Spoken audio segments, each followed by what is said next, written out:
I'm Ayesha Roscoe, and this is a Sunday Story. On this episode, we head to South Africa, an economic powerhouse on the African continent. For decades, South Africa's enormous electric grid has relied on coal.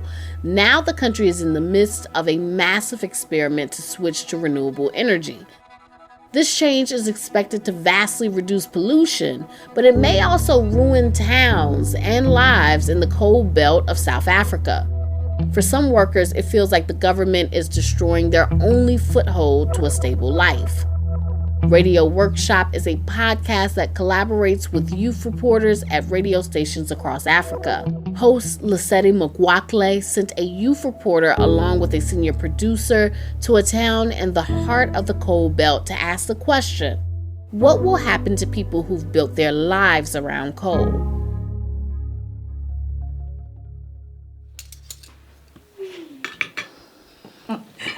Just a macaroni and mincemeat, lasagna, and the green salad. It's Sunday lunch at the Skhosanas home. And it's getting cold.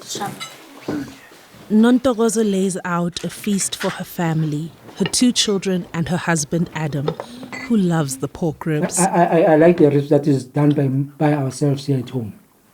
By my wife.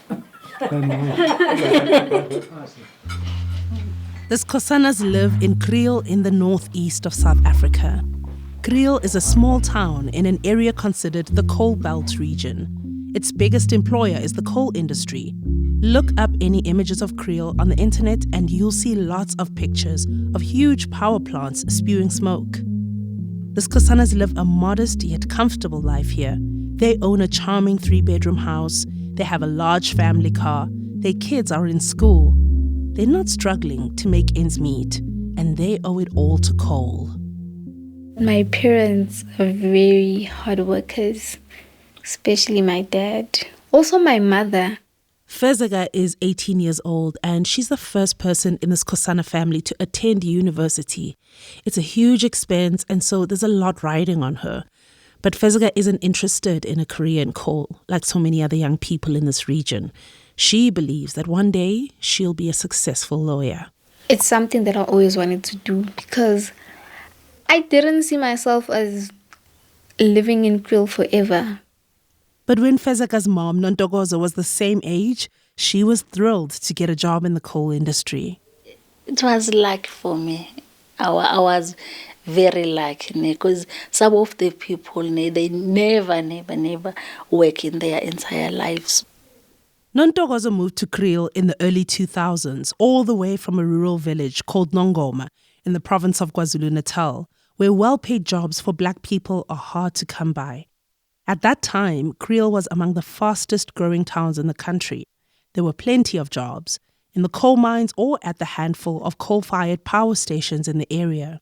It only took Nontokozo a few months to land a job at Kriel Power Station, which is operated by South Africa's state-owned power utility, Eskom.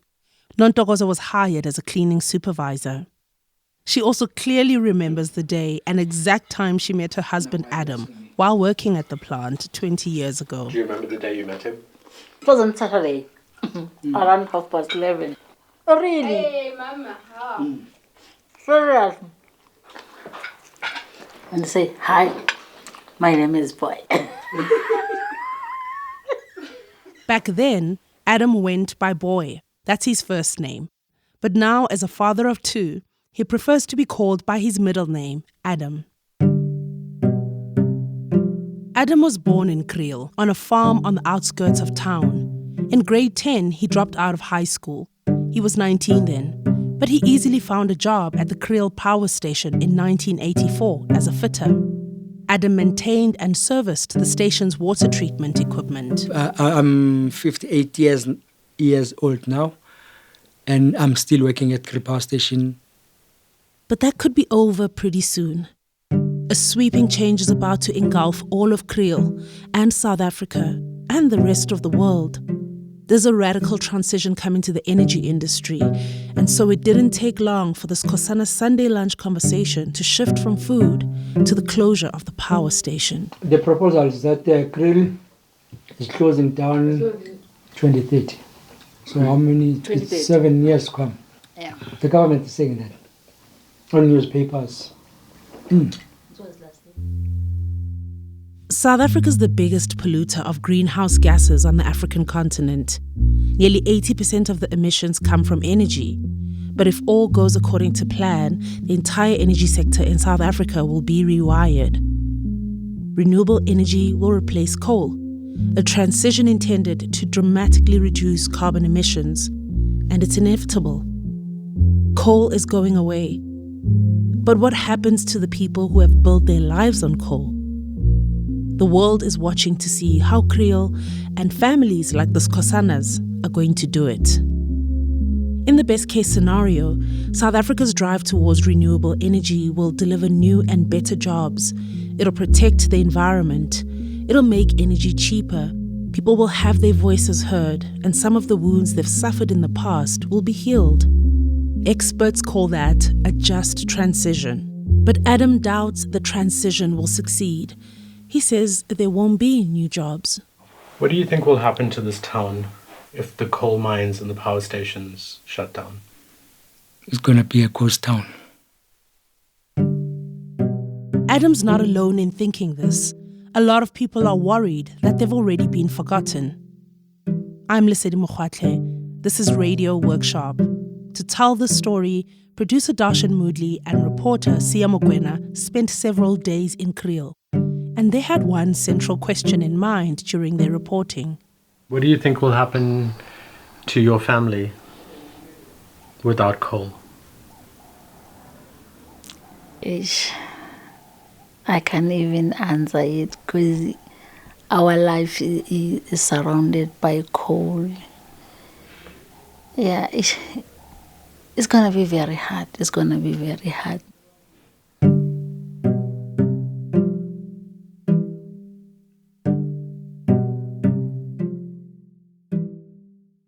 Every morning, for decades, before he leaves for work at the power plant, Adam puts on his PPE.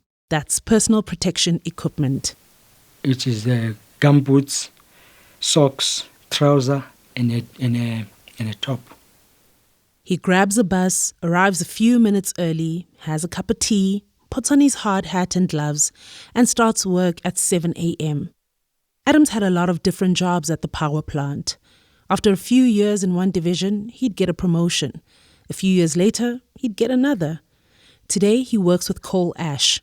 That's one of the byproducts from burning coal. It's Adam's job to prevent it from escaping into the atmosphere. Because we are not supposed to pollute a lot of ash.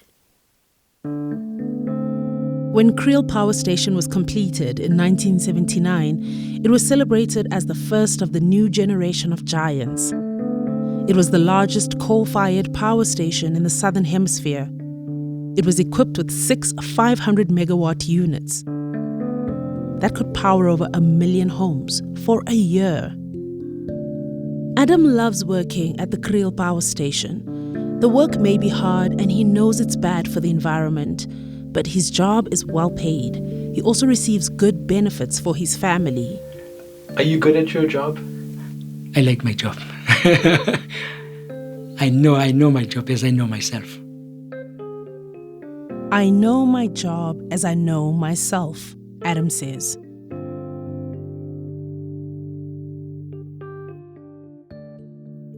As the Skhosanas mentioned earlier, the plant where they work is slated to close in 2030, in just 7 years. In fact, the plant is already shrinking its operations, and other plants in the region have already closed. The government promises a just transition. They say new jobs will be created in renewable energy projects to replace the coal plants. But the community is worried it won't happen. And Adam says people are already moving away. Yeah, how many people do you know have left Kriel? Oh, Lord. Kriel. Yeah. And where do they go? Some, almost they are going to Cape Town. Cape Town, Middelburg, Free State, overseas. Nowadays they are going to Australia, New Zealand. The government has hosted dozens of community meetings to explain the just transition. But we found some residents don't show up because they're held in the middle of the day. Others don't trust the government and refuse to go. And frankly, a lot of people we've spoken to hadn't even heard the term just transition, including Adam. What does the just transition mean to you? That word, it's a new word to me, but I know this one it's a little bit difficult for me to answer. Were we the first people to tell you about just transition, or had you heard it before? No, it was my first time. What impact do you think it's going to have on you and your family with this just transition going through? Well, I really don't know. Adam also doubts whether renewables will work, but he thinks the country should give it a shot. I think they can try this new renewable energy. I know coal, carbon is affecting our lives.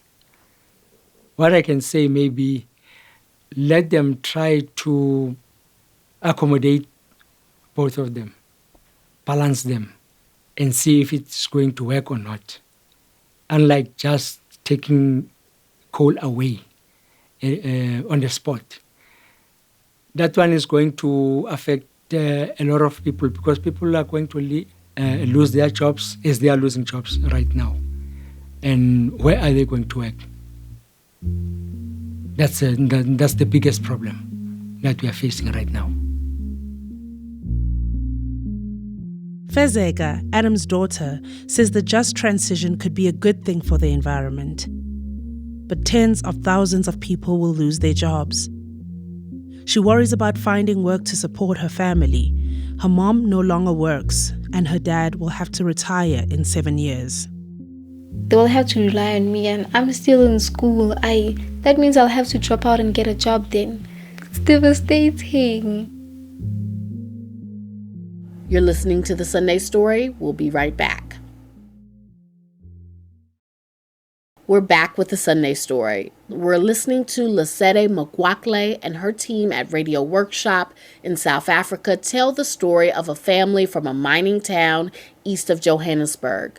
The family and the town are trying to understand their future as the mine prepares to close amid the country's transition away from fossil fuels. Here's Lesedi.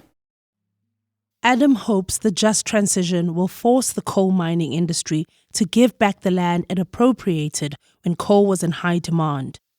For generations, Adam's family lived on a huge farm on the outskirts of Kriel. He offers to take us there. So, where are we going, Adam? We are going on a farm now, Dorsfontein Farm, 71 AS. It's the name of the farm and the number. How often do you make this drive to the farm? How often do you go? Maybe per month I will go there twice or 3 times. The farm, or what's left of it, is at the end of a long dirt road that's completely inaccessible with a regular car. Fortunately, Adam has a 4x4 SUV.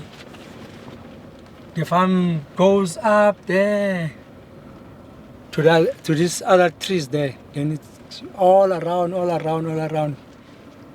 The farm is a patch of land fenced in by rusty barbed wire, surrounded by hectares of rolling grasslands.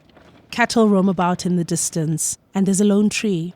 Beneath it, a corrugated iron shack that serves as housing for farm workers.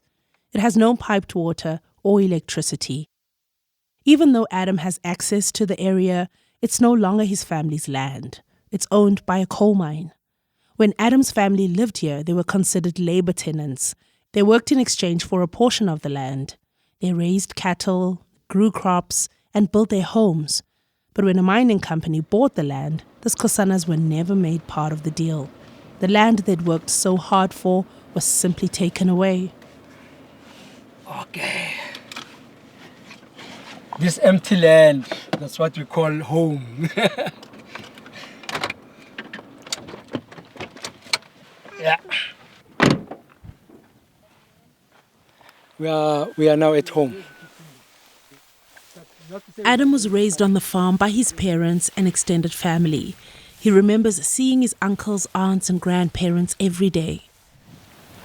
It's 1, 2, 3, 4, 5, 7. 7 houses from our family. Many of his ancestors are also buried here too. This one here is my grandmother, Sophie. Sophie Skhosana. This one is my grandfather. His name is Janchi Skhosana. He died in 1975. This one is his brother. There are so many graves. Some are marked with tombstones, others are not. What it shows is a connection to this area dating back to the 1800s. That's 6 generations of Adam's family who've lived in Kriel. Some of them were the first farmers and herders in the area. Adam's father was a farmer before becoming a contract worker at Eskom.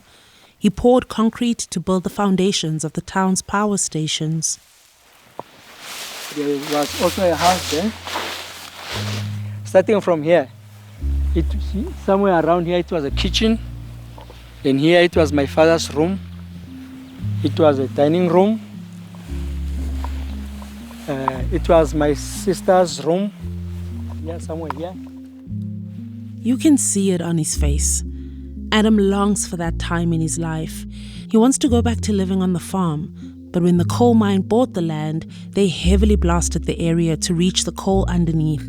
And as a result, his family's mud and brick houses cracked and collapsed. How does it feel being here? Yo.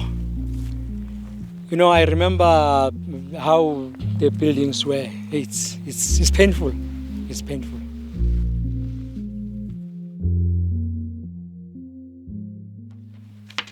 It's the land. Where is it?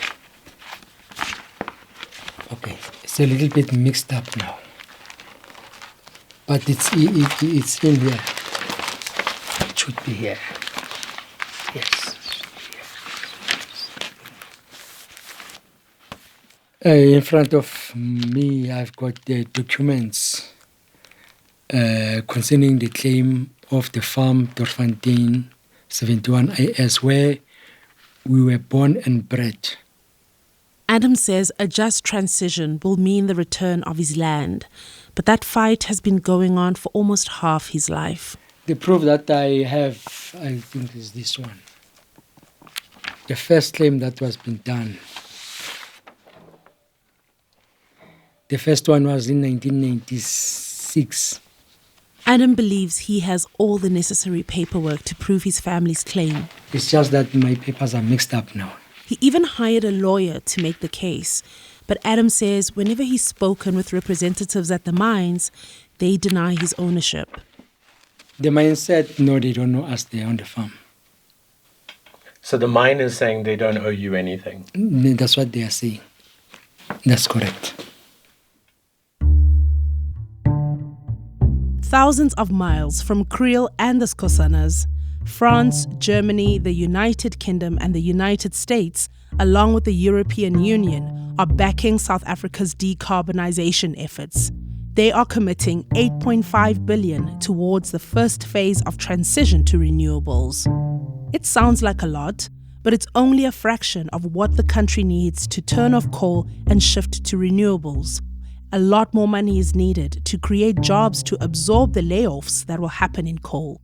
Money will be needed to consult with communities and provide social welfare for those who need it. And money will be needed for one more thing. In South Africa, we call it restorative justice. So people like Adam get back what was taken from them.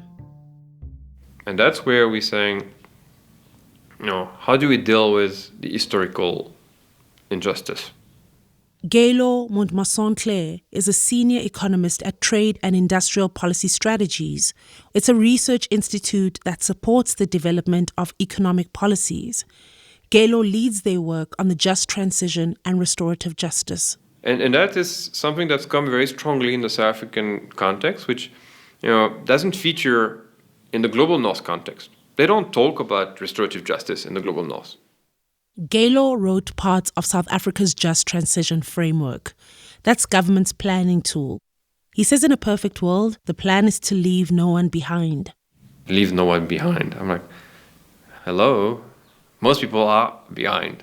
They're already behind, So, it's not just about leaving no one behind. But we have to bring everyone already to some level before we can take them along, Which means a just transition would need to address those past injustices while tackling new ones. That's a big, nearly impossible task, he says. Take Adam's land claims case. It was lodged almost 2 decades ago. Nothing has happened. Much of it is due to the backlog of claims and the lack of staff and resources to process it. Claims go on for years due to disputes, fraud, and corruption. Gelo says he witnessed the frustrations with government firsthand at a public stakeholder meeting in a coal town. He watched residents grab the mic to raise all kinds of complaints, from housing to water.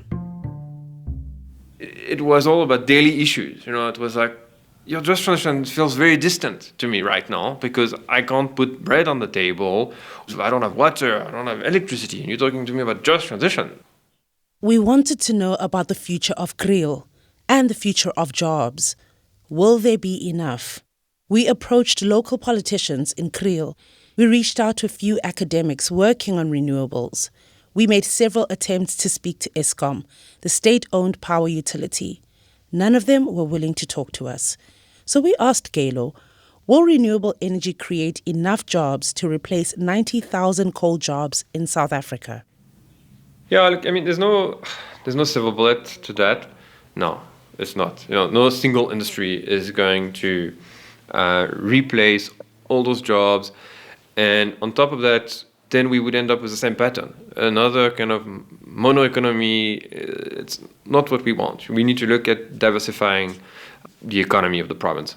And it's not renewables either. So renewable energy will play a part. But let me be clear, the notion that everyone employed in coal must now work in renewable energy makes no sense. None whatsoever.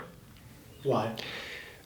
They're very, very different type of jobs, very different type of skills, very different locations. Gelo says only 2% of renewable energy jobs will be created in and around Kriel, and those jobs are not on par with coal jobs. But Gelo says there's still hope. In his view, it starts with shutting down coal mines immediately and then hiring those retrenched coal workers to rehabilitate the land. And mine rehabilitation can create a lot of jobs that cannot be created anywhere else because they have to be on the mine. It doesn't take huge amount of skills, and it can really start to create virtuous cycles in terms of rehabilitating the land, the water. Gelo says other opportunities exist for towns like Kriel, from manufacturing to agriculture and tourism. Even coal ash, the byproduct of burning coal, can be used to make bricks and fertilizer. He says there's major job opportunities once government starts to think out of the box. Let's do things. We'll get it wrong, but let's do things. Let's start. If we wait for the perfect plan, the perfect project that ticks all the boxes, we're never going to get anything done. But now I feel like we're waiting for that unicorn. To my room. And my room, I consider my room the best room in this house. Back at home with the Skhosanas, and Fezeka shows us her bedroom. There are a few photographs from high school, a teddy bear on the bed, a small desk built by her dad, and then on a shelf above her window, where it can't be mishandled or broken, she keeps her most prized possession. Yeah, but my rock collection is up there. I can't take it down. I really love the rock. And then there are also these ones here. But then these ones, I love them because they change colors. I just love the rocks. Before deciding to study law, Fezeka considered following in her dad's footsteps to work in the mines. She wanted to be a geologist, but she changed her mind. Law is a very broad career. That's when I was interested. And the more I heard my dad saying, I'm going to look at this lawyer because of this matter, I'm going to look at this lawyer. Oh, another trial, what, justice is not served. And then I was like, oh, why don't I pursue law? Fezeka worries about whether her father will receive justice. She thinks it's fair that he gets his land back. But the government process takes so long that people die while waiting for their land claims to be settled. And in the midst of all those delays in justice, young people are looking outside Kriel for opportunities to succeed. And Fezeka fears the worst. Do you think Kriel will become a ghost town? Definitely. If that happens, definitely. Fezeka's mom, Nontokozo, isn't certain that law is a good career choice for Fezeka's personality. But she is certain that she wants her daughter to keep away from jobs in mining. No, I don't want her. No, not at all. Not at all. Because mines are getting closed, so they're not guaranteed, understand? So what is going to do after that? So you must take the stable one, something that you are definitely sure that he is going to be there for a long time. Nontokozo doesn't see a future for Fezeka and her son Spumelelo if they stay. I would like them to leave Kriel. At the same time, I don't want, because it makes emotions about that one. What happens to you and Adam? In the beginning, it was just the two of us. And at the end, it's going to be just the two of us. Yeah, you must let them go. If the power station closes and if the coal mines go away, Hey, where will you go? we have no choice because he's originally from Kriel. He's originally from Kriel. So we have to go back to the farm. Okay, next one. Okay, but otherwise we'll see you next time. Okay, Thank you. thank you so much. No problem. It was time for the family to drive Fezeka back to university. It's a long ride, several hours. They'd only be back by nightfall. And so our reporters Sia and Darshan say their goodbyes to the Skhosanas. No, I want to be remembered. No, we'll never forget you. Is it? You have to sit down with your family. But as our team were leaving, they were left thinking about something Adam said. So if your family story started as farmers, Oh, okay. and then the second story is coal, Cool. what's the next story? Oh. Okay, as they are talking about this renewable, maybe, I'm not 100% correct, maybe they will be there. And Fezeka, maybe it's going to be law. Maybe that's the new family business. Yes, it can be.